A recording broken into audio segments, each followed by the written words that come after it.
ಭಾಷೆಗಳು ನೂರಾರು, ಎಲ್ಲಿ ನಾವು ಒಂದೇ.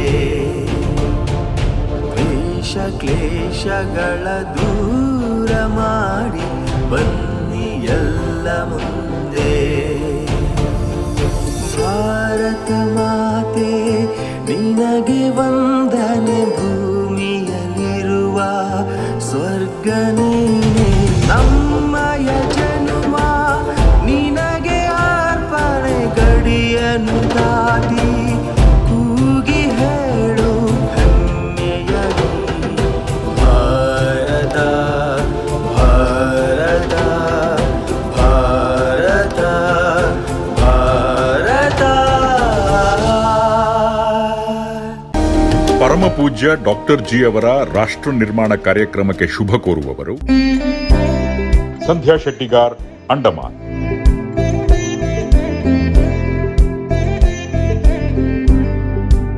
Rakesh Ganapathi, Taiwan.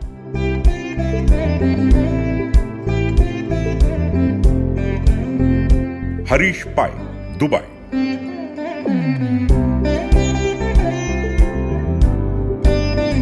Anush Shetty, Atlanta, USA.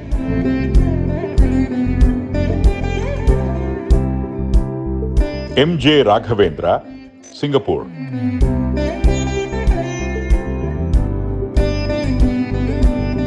Vaibhav ದಂಪತಿಗಳು, ಅಬುಧಾಬಿ.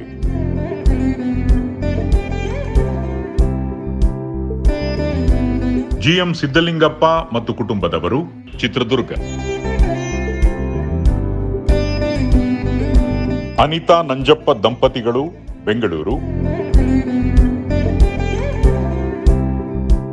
ಕಳೆದ 14 ವರ್ಷಗಳಿಂದ ಪ್ರತಿ ಗುರುವಾರ ರಾತ್ರಿ ಗಂಟೆ 9:30ಕ್ಕೆ ಸಹಸ್ರಾರು ಮಂದಿ ಸದ್ಭಕ್ತರಲ್ಲಿ ಆತ್ಮಶಕ್ತಿ ಜಾಗೃತಿಯನ್ನು ಮೂಡಿಸುವ ಪರಮ ಪೂಜ್ಯ ಡಾಕ್ಟರ್ ಜಿ ಅವರ ಚೇತೋಹಾರಿ ಕಾರ್ಯಕ್ರಮದ ಪಾವನ ಸಂಚಿಕೆ ಇದಾಗಿದೆ.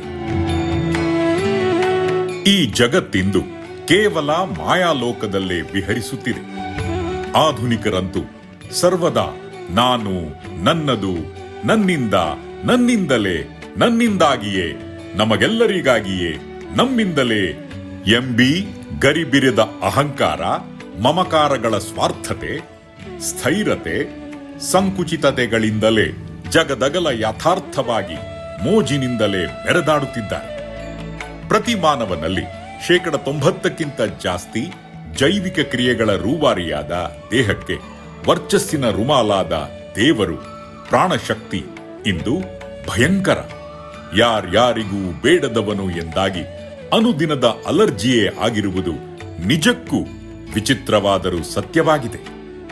ಇಂಥ ಶೋಚನೀಯ ದುಸ್ಥಿತಿಯಿಂದ ಈ ಜಗತ್ತನ್ನು ಪಾರು ಮಾಡಲೆಂದೇ ಇದೆ ಜಗತ್ತಿಗೊಂದೇ ಆದ ಶ್ರೀ ಗುರೂಜಿ ಸ್ವಾಮಿ ವಿವೇಕಾನಂದರ ದಿವ್ಯ ಲೀಲಾ ಕ್ಷೇತ್ರವಾದ ಈ divine park.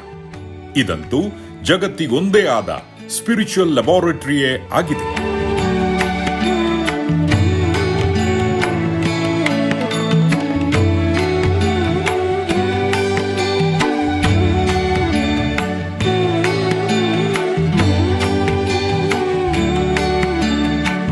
Spiritual healing hospital ಕೂಡ ಆಗಿದೆ ಎಂಬುದಂತೂ ತೆರೆದ ಸತ್ಯವಾಗಿದೆ.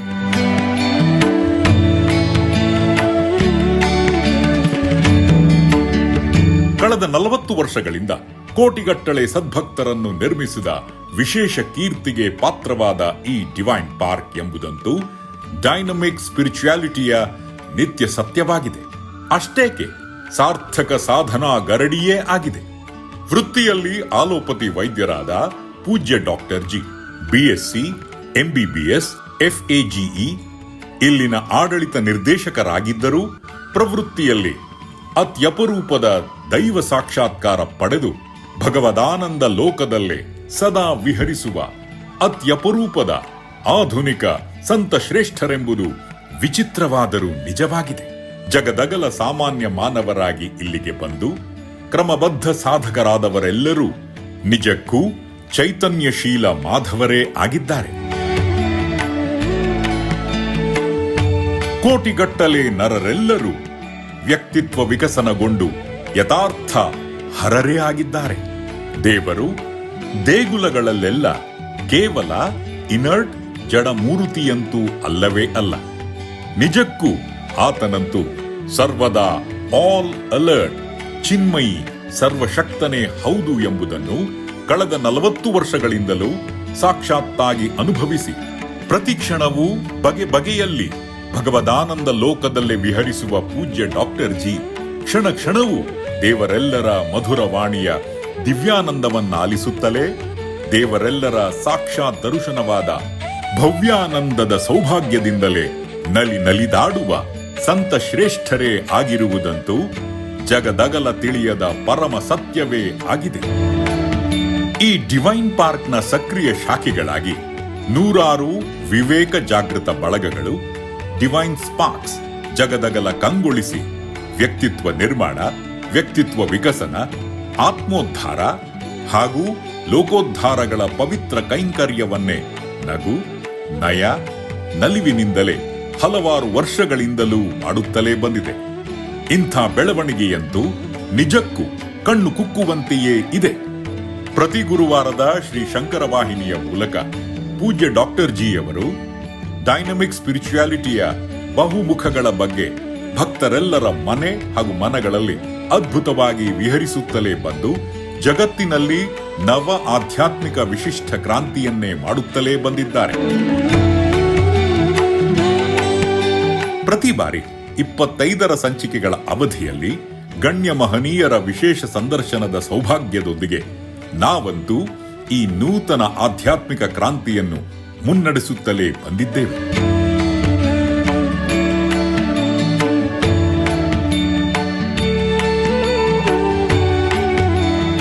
ಇಂದೀಗ ವಿಶೇಷ ಸಂಚಿಕೆಯಲ್ಲಿ ಬರಿಗಾಲಿನ ತರುಣ, ಕರ್ಮಯೋಗಿ, ಬೈಂದೂರಿನ ಶಾಸಕರಾದ ಗುರುರಾಜ ಗಂಟಿಹೊಳೆ ಅವರ ಗುರುಚಂದ್ರ ಸಂದರ್ಶನವನ್ನು ನೀಡುತ್ತಿದ್ದೇವೆ.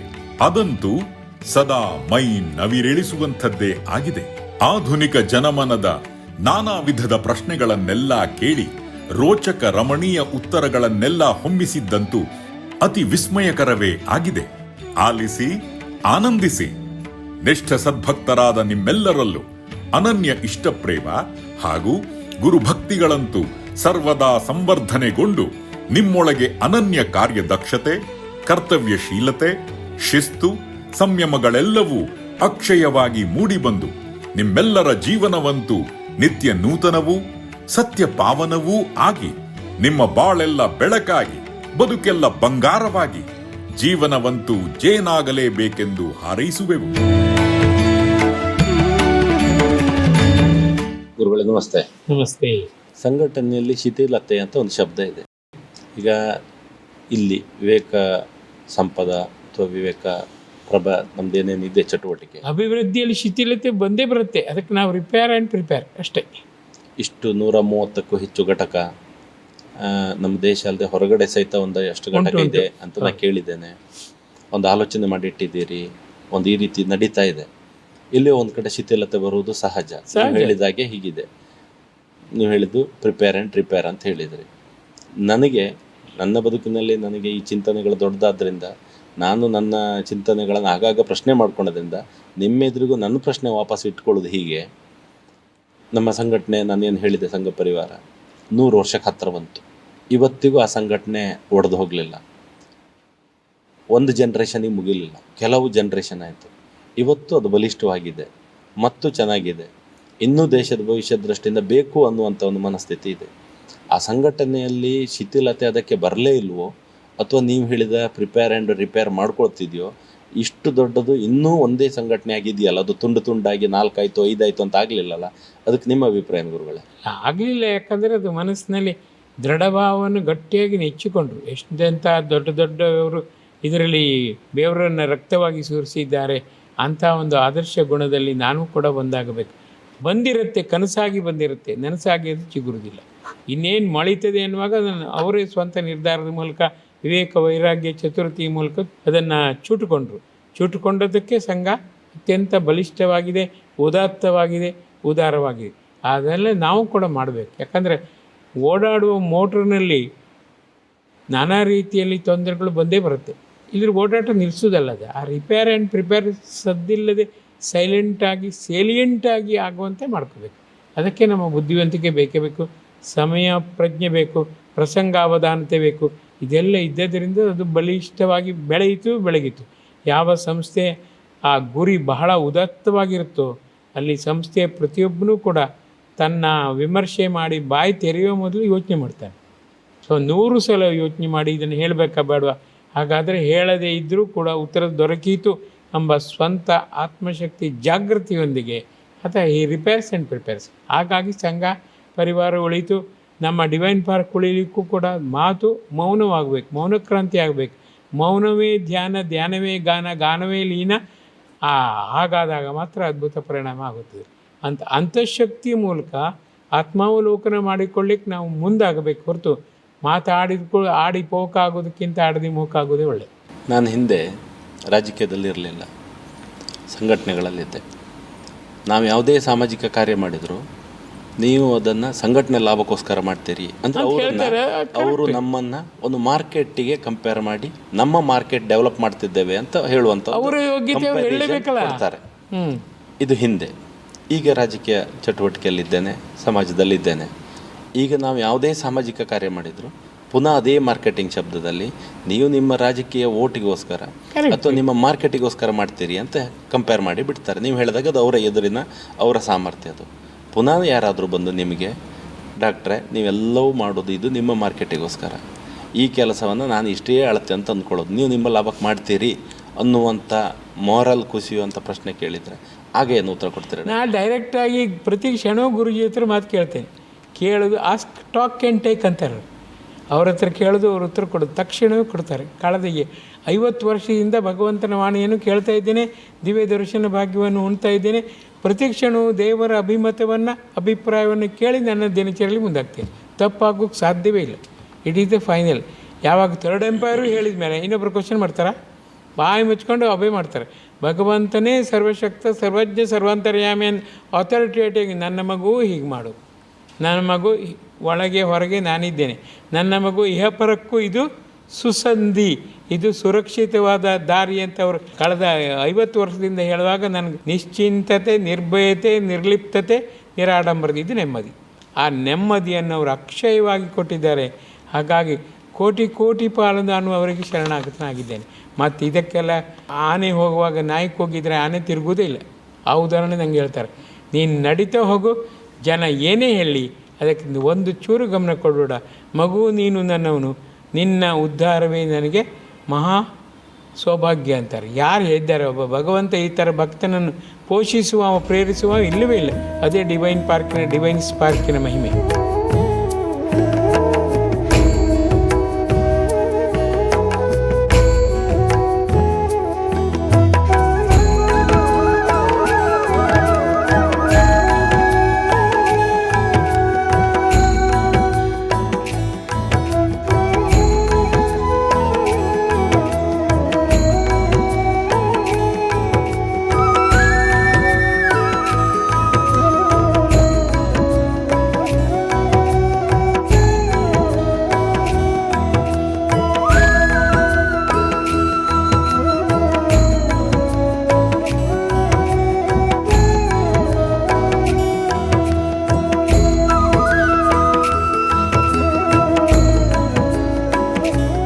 ಯಾವುದೇ ಆ್ಯಂಗಲಿಂದ ಕೇಳಿದಾಗಲೂ ನಮ್ಮ ನಂಬಿಕೆ ಗಟ್ಟಿಯಾಗ್ತಾ ಹೋಗೋದು, ನಾವು ನಂಬಿಕೊಂಡ ಇದು ವ್ಯವಸ್ಥೆನೇ ಗಟ್ಟಿ ನಂಬಿಕೊಳ್ತಾ ಹೋಗೋದು ಉತ್ತರ ಅಂತ ಹೇಳೋದು. ಸರಿಯಾದ ನಂಬಿಕೆ ಆದರೆ, ಅಸ್ಪಷ್ಟವಾದ ನಂಬಿಕೆ ಅಲ್ಲ, ಮಾಯೆಗೆ ತಿರುಗುವ ನಂಬಿಕೆ ಅಲ್ಲ, ಮಾತೆಗೆ ಗಟ್ಟಿಯಾಗಿ ಅಂಟಿದ ನಂಬಿಕೆಗೆ ನೀವು ಚೂರು ಕೂಡ ಭಯಪಡಲೇಬಾರದು, ತಿರುವು ಖಂಡಿತ ಹೊಡಲೇಬಾರ್ದು.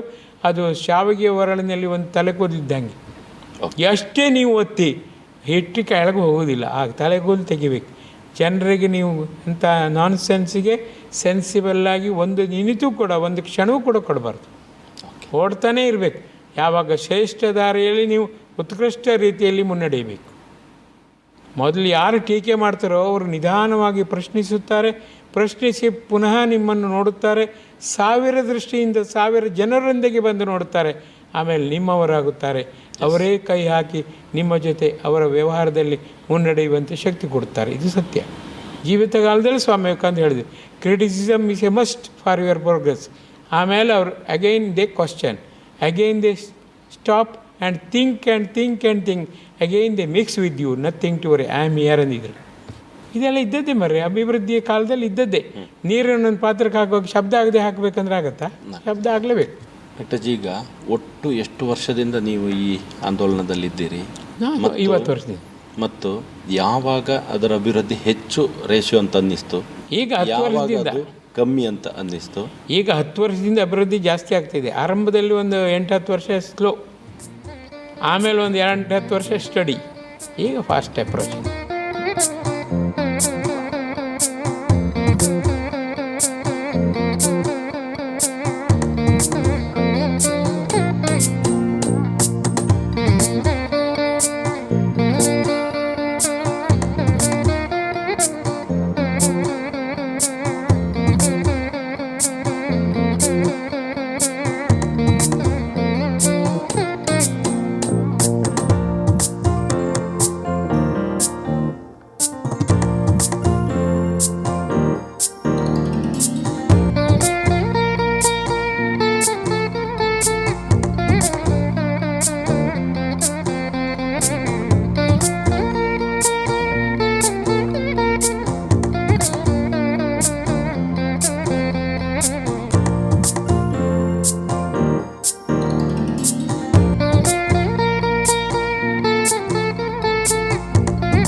ಈಗ ನಮ್ಮ ಭಕ್ತರಲ್ಲೂ ಕೂಡ ರ್ಯಾಷನಲ್ ಅಪ್ರೋಚ್ ತುಂಬ ಆಗಿದೆ. ಹಲವಾರು ಕಡೆ ಹೋಗ್ತಾರೆ, ಹಲವಾರು ದೇವಸ್ಥಾನಕ್ಕೆ ಹೋಗ್ತಾರೆ, ಹಲವಾರು ಕ್ವಶನ್ ಕೇಳ್ತಾರೆ, ಎಲ್ಲೂ ಉತ್ತರ ಸಿಕ್ಕುದಿಲ್ಲ. ಇದೊಂದೇ ಡೈನಮಿಕ್ ಸ್ಪಿರಿಚುವಾಲಿಟಿ, ಎಲ್ಲರಿಗೂ ಎಲ್ಲ ಸಮಸ್ಯೆಗೂ ಉತ್ತರ ಸಿಕ್ಕೋದು. ಅದು ರ್ಯಾಷನಲ್ ಅಪ್ರೋಚನ್ನೆಲ್ಲ ಗುರುಜಿ ಕೊಡ್ತಾರೆ, ಬೈಯುವುದೇ ಇಲ್ಲ ಅವರು. ಇದು ಕರೆಕ್ಟ್ ಅಂತಾರೆ. ನಾನು ಪ್ರತಿದಿನ ಪೂಜೆ ನಂತರ ಎನಿ ಕ್ವಶನ್ ಅಂತ ಭಕ್ತರ ಹತ್ರ ಕೇಳ್ತಾರೆ, ಅವ್ರು ಬಾಯಿ ತೆರಿತಾ ಇರ್ತಾರೆ, ಒಂದು ಕ್ವಶನ್ ಕೇಳೋದಿಲ್ಲ. ಕೆಲವ್ರಿಗೆ ಹೆದರಿಕೆ ಇರ್ಬೋದು, ಕೆಲವ್ರಿಗೆ ಕ್ವಶನ್ ಎಂತಕ್ಕೆ, ಸುಮ್ಮನೆ ನಾಮ ಭಸ್ಮ ಹಾಕ್ಕೊಳ್ಳೋದು. ನಾಮ ಭಸ್ಮ ಯಾಕೆ ಹಾಕೋತೀರಿ ಕೇಳಿ, ಒಬ್ಬ ಉತ್ತರ ಕೊಡ್ತಾನ? ಇಲ್ಲ. ಅದನ್ನು ನಮ್ಮ ಸ್ವಾಮಿಗಳು ಮಾಡಬೇಕಿತ್ತು, ಆ ಕೆಲಸ ಅವರು ಮಾಡಲಿಲ್ಲ. ನಾಮ ಹಾಕುವ ಉದ್ದೇಶ ಚರ್ಮ ಹೇಳುತ್ತೆ, ನನ್ನ ಸುಂದರವಾದ ಚರ್ಮವನ್ನು ಯಾಕೆ ತಿಕ್ತಿ ಈ ಭಸ್ಮ ಬಿಸಾಕನ್ನತ್ತೆ. ಅದಕ್ಕೆ ನಾವು ಅರ್ಥ ಕೊಟ್ಟರೆ, ಉತ್ತರ ಕೊಟ್ಟರೆ ಆ ಚರ್ಮವೇ ಹೇಳುತ್ತೆ, ಎಷ್ಟು ಚಂದ ಭಸ್ಮ ಹಾಕಿದೆ, ನಿನ್ನೆ ಈ ಉದ್ದೇಶದಂತೆ ನಾನು ಕೊನೆಯ ತನಕೂ ಕೂಡ ಭಸ್ಮದಂತೆ ಶೂನ್ಯತೆಯಿಂದ, ಆಪ್ತತೆಯಿಂದ, ನಮ್ರತೆಯಿಂದ ನಿನ್ನ ಜೊತೆಗೆ ಇರ್ತದೆ. ಚರ್ಮಕ್ಕೆ 1,000 ಪಾಲು ಅದು ಕಂಗೊಳಿಸುವಂತೆ ಮಾಡುತ್ತೆ. ಇಲ್ದಿರ ಆ ಭಸ್ಮ ಶಾಪ ಕೊಡುತ್ತೆ ನಮಗೆ, ಯಾಕೆ ಹಚ್ಕೊಂಡಿದ್ದೆ. ಎಲ್ಲರ ಜೊತೆ ಟಾಕ್ ಆ್ಯಂಡ್ ಟೇಕ್, ಆ ಪ್ರಿನ್ಸಿಪಲ್ ಜೀವನದ ಉತ್ಕೃಷ್ಟತೆಗೆ ಗುರುಜಿ ಹೇಳಿದ್ದಾರೆ. ನಾವು ದೇವಸ್ಥಾನಕ್ಕೆ ಹೋಗೋ ಮುಂಚೆ ಆತ್ಮಾವಲೋಕನ ಮಾಡ್ಕೊತಾ ಟಾಕ್, ದೇವರ ಎದುರ ಗಪ್ಪ ನಿಲ್ಲಬೇಕು. ಭಗವಂತ ಹೇಳ್ತಾನೆ, ಮಗು ಇದು ದಾರಿ, ಇದನ್ನು ತಿದ್ದುಕೋ, ಟೇಕ್. ಆ ಟಾಕ್ ಟೇಕ್ ವಿಧಾನ ಎಷ್ಟು ಅದ್ಭುತವಾದದ್ದು, ನಾವು ಮಾಡೋದೇ ಇಲ್ಲ. ಹೋಗೋದು ಮೆಕ್ಯಾನಿಕಲ್ ಆಗಿ ಕಾಯಿ ಹೊಡೆದು ಹಲೋ ದೇವರೇ ಟಾಟಾ ಅನ್ನೋದು ಬರೋದು, ಯೋಚನೆ ಮಾಡಿ ಅದು ಏನಾರು ಲಾಭ ಉಂಟು? ಅದು ನಮ್ಮ ಆತ್ಮವನ್ನು ನೀವೇ ಕೇಳ್ಕೊಳ್ಳಿ. ದೇವಸ್ಥಾನಕ್ಕೆ ಹೋಗಿ ಬಂದು ಎಷ್ಟು ಪ್ರೋಗ್ರೆಸ್ ಆದೆ ಅಂತ. ಏನು ಪ್ರೋಗ್ರೆಸ್, ಬರೀ ರಿಗ್ರೆಸ್ ಆಗೋದು. ಯೋಚನೆ ಮಾಡಿ, ಟೈಮ್ ವೇಸ್ಟ್ ಮಾಡ್ಕೊಳ್ಳೋದು ಯಾಕೆ ಸುಮ್ಮನೆ. ಅದಕ್ಕೆ ಗುರುಜಿ ಹೇಳ್ತಾರೆ, ಅರ್ಥವಾಗಲಿಲ್ಲ ಮಾಡಬೇಡ, ಅರ್ಥವಾಯಿತು ಮಾಡದೇ ಇರಬೇಡ. ಎಂಥ ಅದ್ಭುತವಾದ ಒಂದು ಸರ್ಮನ್ ಅದು. ನನ್ನ ಕ್ಷೇತ್ರದಲ್ಲಿ ಸರ್ಕಾರಿ ಶಾಲೆಗಳಿದೆ, ಬಡ ಮಕ್ಕಳಿಗೋಸ್ಕರ ಒಂದು 300 ಟ್ರೀಸ್ ಅಂತ ಒಂದು ಪ್ರಾಜೆಕ್ಟ್ ಇಟ್ಕೊಂಡೆ. ಅಂದರೆ ಶಾಲೆಗಳನ್ನೇ ಅಭಿವೃದ್ಧಿ ಮಾಡುವಂಥದ್ದು. Very good. ತುಂಬ ಕೋರ್ಟು ಕೇಸುಗಳಿದೆ. ವ್ಯಾಜ್ಯ ಮುಕ್ತ ನೆಲ ಅಂತೇಳಿ ಹೇಳಿ, ವ್ಯಾಜ್ಯ ಮುಕ್ತ ಗ್ರಾಮ ಅಂತೇಳಿ ಹೇಳಿ, ಆ ರೀತಿ ಕೇಸುಗಳು ಕಮ್ಮಿ ಆಗುವ ರೀತಿಯಲ್ಲಿ ಗ್ರಾಮದಲ್ಲೇ ಮಾಡ್ಕೋಬೇಕು ಅನ್ನೋ ಶಾಂತಿ ಗ್ರಾಮ ಅಂತ ಮಾಡಿಬಿಡಿ ಒಂದು ಯೋಜನೆ ಇಟ್ಕೊಂಡಿದ್ದೆವು. ಆಮೇಲೆ ಈ ಅನಾರೋಗ್ಯ ಪೀಡಿತರು, ಅನಾಥರು ಅಂತ ಹೇಳಿದ್ರೆ ಅದು ಯಾರು ನಮ್ಮ ಕ್ಷೇತ್ರದಲ್ಲಿ ಇರಬಾರ್ದು. ಅದಕ್ಕೋಸ್ಕರ ಸೇವಾ ಸೇತು ಅಂತೇಳಿ ಒಂದು ಕಾರ್ಯಕ್ರಮ ಇಟ್ಕೊಂಡೆವು. Very good. ಇಡೀ ಕ್ಷೇತ್ರವನ್ನು ಈ ಉದ್ಯಮ ಮತ್ತು ಔದ್ಯೋಗಿಕ ಅವಕಾಶಗಳು ಹೆಚ್ಚು ಮಾಡಲಿಕ್ಕೋಸ್ಕರ ಕೊಲ್ಲೂರು ಕಾರಿಡಾರ್ ಅಂತೇಳಿ ಹೇಳಿ ಒಂದು ಯೋಜನೆ ಇಟ್ಕೊಂಡೆವು. ಇದೆಲ್ಲವೂ ಇಟ್ಕೊಂಡು ಹೋಗ್ತಾ ಇರುವಾಗ ನನ್ನ ಗಡಿ ಇದಿಷ್ಟು ಆಗಿಬಿಟ್ರೆ, ಬೈಂದೂರಿಗೆ ಏನೋ ಅಂತ ಆದರೆ ಮತ್ತು ನಂಗೆ ರಾಜಕೀಯದ ಅವಶ್ಯಕತೆ ಆಗಲಿ ಮತ್ತು ರಾಜಕೀಯದಲ್ಲಿ ನಿರಂತರ ಆಗಬೇಕಾಗಿ ಬರುವುದಿಲ್ಲ. ಆಗ ನಾನು ಜನರ ಪ್ರೀತಿ ಉಳಿಸ್ಕೋಬಹುದು ಅಂತ ಅಂದ್ಕೊಂಡಿದ್ದೆ. ನನಗೆ ಅದರಿಂದ ವಿಮುಖ ಆಗಲಿಕ್ಕೆ ಮನಸ್ಸಿಲ್ಲ. ಖಂಡಿತ. ಸೊ ಇಷ್ಟು ಕೆಲಸಗಳು ಎಷ್ಟು ಬೇಗ ಆಗ್ತದೆ ಅಷ್ಟು ಬೇಗ ಒಳ್ಳೆಯದು ಅಂತ ಇಟ್ಕೊಂಡಿದ್ದೇನೆ. ಇದಕ್ಕೆ ಏನು ಮಾಡಬೇಕು ಗುರುಜಿ? ಕೊಲ್ಲೂರು ಕಲರ್ಫುಲ್ ಕಾರಿಡಾರ್ C3 ಆಗಬೇಕು. ಅದು ಕರೆಕ್ಟ್. ಮುಂದಿನ 10 ವರ್ಷದಲ್ಲಾದರೂ ಆಗಬಹುದು, ನೀವು ಮನಸ್ಸು ಮಾಡಿದೆ. ಇನ್ನು 2 ಅವಧಿಯಲ್ಲಿ ನೀವು ಸಕಾರಣವಾಗಿ ಸಕ್ರಿಯರಾಗಿ ಸರ್ವಶಕ್ತರಾಗಿ ಮೇಲೇರಿದರೆ ಖಂಡಿತ ಸಾಧ್ಯ. ಯಾಕಂದರೆ ಜನರಲ್ಲಿ ಹೋಗಿ ಮಿಕ್ಸ್ ಆದಾಗ ನಿಮ್ಮ ಉದಾರತೆ ಬಹಳ ಬೇಗ ಪ್ರಖರವಾಗುತ್ತದೆ. ನಿಮ್ಮ ನಿಸ್ವಾರ್ಥತೆ ಆದಷ್ಟು ಬೇಗ ಪ್ರಜ್ವಲ್ಯಮಾನವಾಗಿ ಪ್ರದರ್ಶನವಾಗುತ್ತದೆ. ಆಗ 1 ಕೊಡುವವರು 100 ಕೊಡ್ತಾರೆ, 100 ಕೊಡುವವರು 1000 ಕೊಡ್ತಾರೆ, 1000 ಕೊಡುವವರು 1,00,000 ಕೊಡ್ತಾರೆ. ಯೋಚನೆ ಮಾಡಿ, ಅತ್ಯಂತ ಸುಲಭ, ಅತ್ಯಂತ ಕಷ್ಟ. ಸುಲಭ ಯಾಕಂದರೆ ಜನ ಬಹಳ ಬೇಗ ಸಾಚಾವರ್ತನೆಗೆ, ಪ್ರಾಮಾಣಿಕತೆಗೆ ಬಲಿ ಬೀಳುತ್ತಾರೆ. ಕಷ್ಟ ಯಾಕಂದರೆ ಹೌದಾ ಅಲ್ವಾ, ಬೇರೆ ಏನಾದ್ರು ಸ್ವಾರ್ಥ ಇದೆಯಾ, ಇದು ನುಂಗಂಬಾಕನ ಗುಳುಮಾಯ ಸ್ವಾಹವ ಅಂತ ನೋಡ್ತಾರೆ. ಆ ಸಂದೇಹ ಪೀಡಿತ ಜನರಿಗೆ ನೀವು ಖಂಡಿತವಾಗಿಯೂ ತಲೆಬಿಸಿ ಮಾಡೋದೇ ಬೇಡ. ಅವರೇ ಪ್ರವಾಹದ ವಿರುದ್ಧ ಈಜುತ್ತಾರೆ, ಕೊಚ್ಚಿ ಹೋಗುತ್ತಾರೆ. ಆದರೆ ನಿಮ್ಮ ಜೊತೆಗೆ ಕೈಗೂಡುವ ಜನರ ಸಂತಾನ 10 ಆಗಬೇಕಾದಲ್ಲಿ 100 ಆಗುತ್ತೆ, 100 ಸಹಸ್ರವಾಗುತ್ತದೆ, ಸಹಸ್ರ ಲಕ್ಷವಾಗುತ್ತದೆ.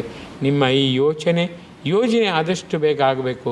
ಮುಂದಿನ 10 ವರ್ಷದಲ್ಲಿ ಸದಾಕಾಲ ನೀವು ಪ್ರಜ್ವಲಿಸಿದ ಭವ್ಯ ಭವಿಷ್ಯತ್ತಿನಿಂದ ಖಂಡಿತವಾಗಿ ನೀವು ಹತ್ತಬೇಕು, ಮೇಲೇರಬೇಕು. ನಾನು ಕೂಡ ನಿಮ್ಮ ಬೇಡಿಕೆ ಈಡೇರುವಂತೆ ಬೇಡ್ತೇನೆ.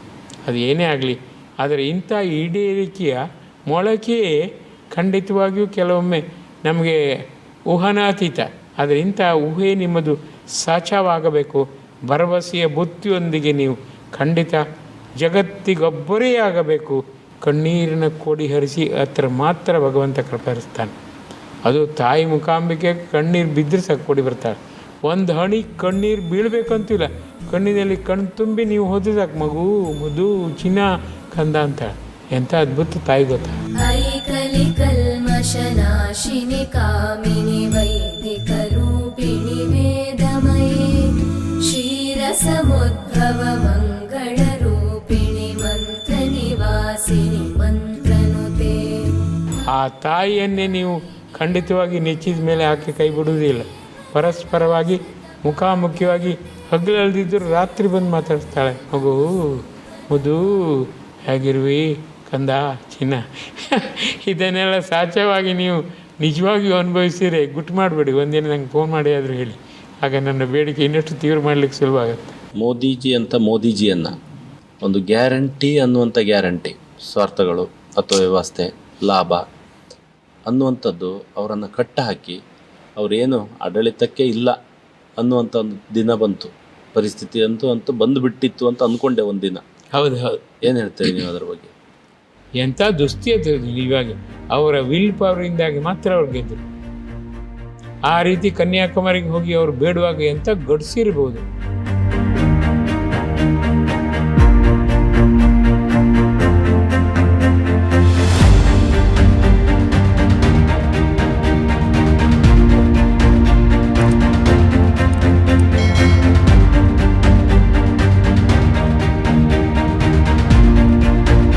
ಅವ್ರಿಗೆ ಇದರಲ್ಲಿ ಶ್ರೀನಗರದಲ್ಲೂ ಕೂಡ ಯೋಗ ಮಾಡುವಾಗ ಎಂಥ ಗಡ್ಸಿರ್ಬೇಕು ನೋಡಿ.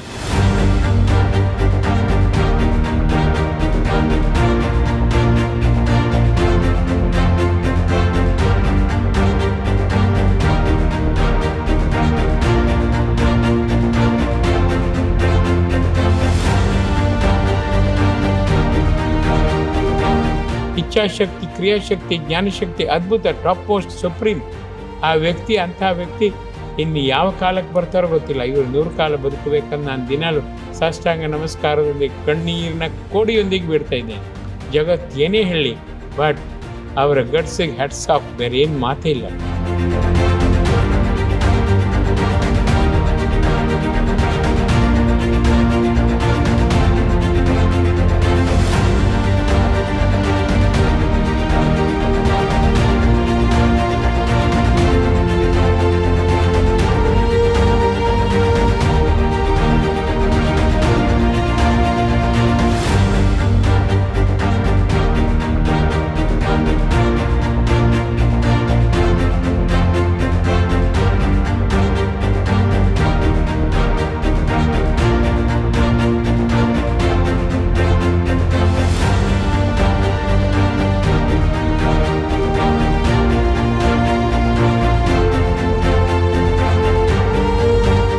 ಮೊನ್ನೆ ಇನ್ನೊಂದು ಚೂರು ಹೆಚ್ಚು ಕಡಿಮೆ ಆಗಿದ್ದಿದ್ರೆ ಸೋತ್ ಹೋಗಿಬಿಡ್ತಿತ್ತು, ಮೋದಿಜಿ ಬರ್ತಿರ್ಲಿಲ್ಲ. ಆಗ ಎಂಥ ಸ್ಥಿತಿ ನಿರ್ಮಾಣ ಆಗ್ತಿಲ್ಲ. ಅಲ್ಲ, ಆ ಸ್ಥಿತಿ ಆಗುದಿಲ್ಲ ಅಂದಿರು. ಭಾರತ ನನ್ನದು, ನೀ ಪ್ರೇ ಮಾಡಬೇಡ ಅಂತಾರೆ ಗೊತ್ತಾ. ಇಡೀ ಭಾರತ ನನ್ನದು, ನನ್ನ ಭಾರತ ಕೆಳಗಿಳಿಯಲಿಕ್ಕೆ ಬಿಡುವುದೇ ಇಲ್ಲ. ಈಗ ಮೊನ್ನೆ ಆ ಸ್ಥಿತಿಯೇ ಯಾಕೆ ಬಂತಂದರೆ ಮೋದಿಜಿಗೂ ಕೂಡ ಇತರರ ಕಡಿವಾಣ ಹಾಕಬೇಕು, ಅವರಲ್ಲೂ ಕೂಡ ಅಹಂಕಾರ ಬರದಂತೆ ಸುವ್ಯವಸ್ಥೆ ಮಾಡಿದ್ದೇನೆ ಎಂದು. ಭಗವಂತನ ಇಚ್ಛೆ ಹೇಳಿದಿಲ್ಲ, it is his copyright. Divine magic ಮಾಡುತ್ತಾನೆ ಭಗವಂತ. ನಾವು ಶರಣಾಗಿ ಝೀರೋ ಆಗಬೇಕು. ಝೀರೋ ಆದರೆ ಭಗವಂತ ಹೀರೋ ಆಗಿ ಖಂಡಿತ ವರ್ತಿಸ್ತಾನೆ. ಇಲ್ದಿದ್ರೆ ನಮ್ಮ ಝೀರೋತನವನ್ನು ನೋಡಿ ಅವನು ಝೀರೋ ಆಗ್ತಾನೆ ತನ್ನಿಂತಾನೆ. ಬೇಕಾದರೆ ಕಾಲ್ ಆ್ಯಂಡ್ ರೀಕಾಲ್ ಆಗಲಿ, ಆಗ ನೋಡೋಣ ಅಂತಾನೆ. ಬಟ್ ಭಾರತ ಪುಣ್ಯಭೂಮಿ ಖಂಡಿತ ನಾಚಾರ ಆಗಿ ಜರ್ಜೀರಿತವಾಗಲಿಕ್ಕೆ ಯಾವ ಕಾಲಕ್ಕೂ ಭಗವಂತ ಬಿಡುವುದಿಲ್ಲ. ಇದು ಸತ್ಯ.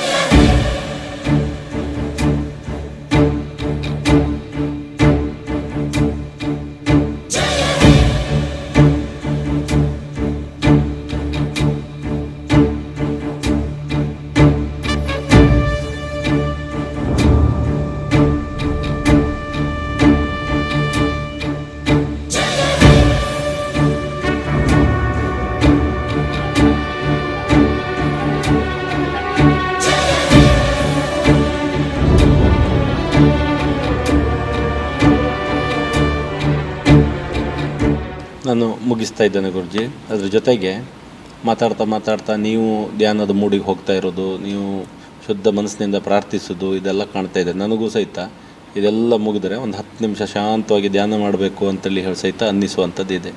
ನಾನು ಅಂದ್ಕೊಳ್ಳೋದು ನೀವು ನಿರ್ಮಾಣ ಮಾಡಿದಂಥ ಜಾಗದ ಸಾಮರ್ಥ್ಯವು ಹಾಗಿದ್ದಿರ್ಬೋದು, ಬನ್ನಿ ಆ ರೀತಿ ಅಂತ ಅನ್ನಿಸ್ತಾ ಇದೆ. ಬಹುಶಃ ನಮ್ಮ ಊರಿನಲ್ಲಿ ಇಂಥದ್ದೊಂದು ಕೇಂದ್ರ, ಇಷ್ಟು ದೊಡ್ಡ ವ್ಯವಸ್ಥೆ ಆಗಿರೋದು ನಮ್ಮ ಊರಿನ ಪುಣ್ಯ ಅಂತ ಅಂದ್ಕೊಳ್ತೇನೆ. ಖಂಡಿತ ನಿಮ್ಮ ಆಶೀರ್ವಾದ ಮತ್ತೂ ಒಂದಷ್ಟು ಜನರ ಮೇಲೆ ಇರಲಿ, ಈ ಸಂಘಟನೆ ಮತ್ತೂ ಬೆಳೀಲಿ, ಜಗತ್ತಿನ ಮೇಲೆ ಇದ್ದೇನೆಂದು ನಮಗೆಲ್ರಿಗೂ ನಿಮ್ಮ ಆಶೀರ್ವಾದ ಇರಲಿ. ಖಂಡಿತ ಆಯಿತು. ನೀವೇನೇ ಆಗಲಿ ರತ್ಮನ ಸಿಂಚನದ ಒಂದು ಸೌಭಾಗ್ಯದಿಂದಾಗಿ ಆಧ್ಯಾತ್ಮಿಕ ಅನುಭೂತಿಗಾಗಿ ಕಾದು ಕುಳಿತು ಬಂದಿದ್ದೀರಿ. ನಮ್ಮ ಎಲ್ಲ ಸಂದರ್ಶಕರಲ್ಲೂ ಆಧ್ಯಾತ್ಮಿಕ ಅನುಭೂತಿ 10%ಗಿಂತ ಜಾಸ್ತಿ ಇಲ್ಲ. ನನಗನ್ನಿಸುತ್ತೆ ನಿಮ್ಮಲ್ಲಿ 90% ಇದೆ ಅಂತ. ಅದು ಆದಷ್ಟು ಬೇಗ 100% ಆಗಬೇಕು. ಜಗತ್ತು ನನ್ನ ಮನೆ, ನನ್ನ ಮನೆಯ ಮಾಡೇ ಆಕಾಶ, ನನ್ನ ಮನೆಯ ನೆಲವೇ ನನ್ನ ನೆಲ. ಈ ಭಾವ ವಿಶ್ವಮಯಿ ಭಾವನೆಯಿಂದ ನಾವು ವಿಶ್ವ ಬಂಧು ಪರಿಷತ್ತಾಗಬೇಕು. ಆಗ ಅದ್ಭುತವಾದ ಪರಿಣಾಮ ಸಾಧ್ಯ. ಖಂಡಿತವಾಗಿಯೂ ನೆಚ್ಚಿದ ದೇವರನ್ನು ಹಚ್ಚಿಕೊಳ್ಳೋಣ.